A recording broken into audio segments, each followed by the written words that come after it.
The last step that I explore briefly in this little book is the one of stewardship.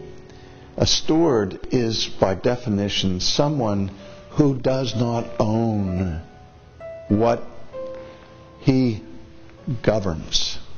A steward in the biblical framework was one who would be hired to manage the affairs of the household. He didn't own the house.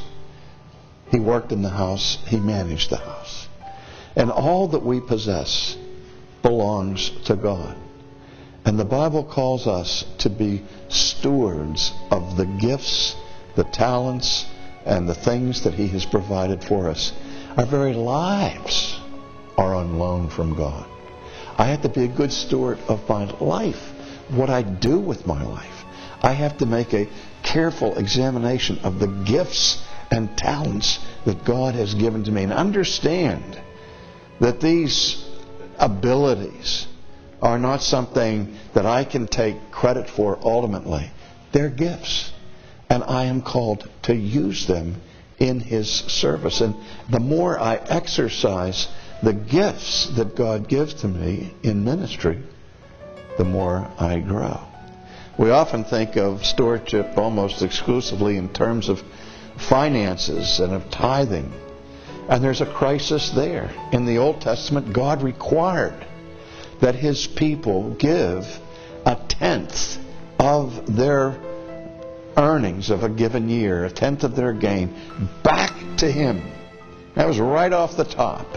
There wasn't any clever kinds of mathemagics to trim that 1/10 or the tithe that they were giving. And yet I hear all the time from people now who say, well, that was an Old Testament responsibility. We live in the New Testament. We're not bound by that responsibility of tithing. And I say, well, there's some truth in that. On the other hand, the New Testament makes it clear that the New Covenant's a better covenant.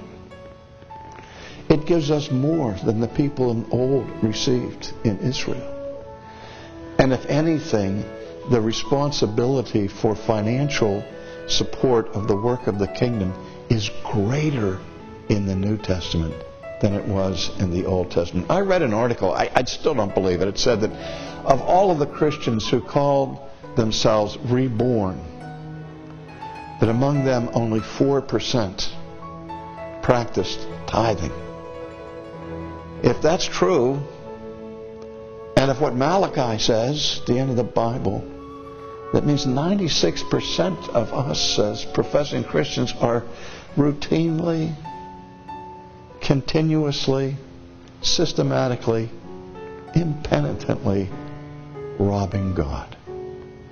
And I have to say, to learn to be a tither is to experience a whole new joy of being a Christian. I have yet in my lifetime to meet somebody who tithes their income who regrets it or is upset about it. I hear it from people all the time. I wish that people would understand that you can't outgive God. And the reason why we're called to stewardship is for the work of the kingdom. Somebody has to finance it. And it's our responsibility to do that.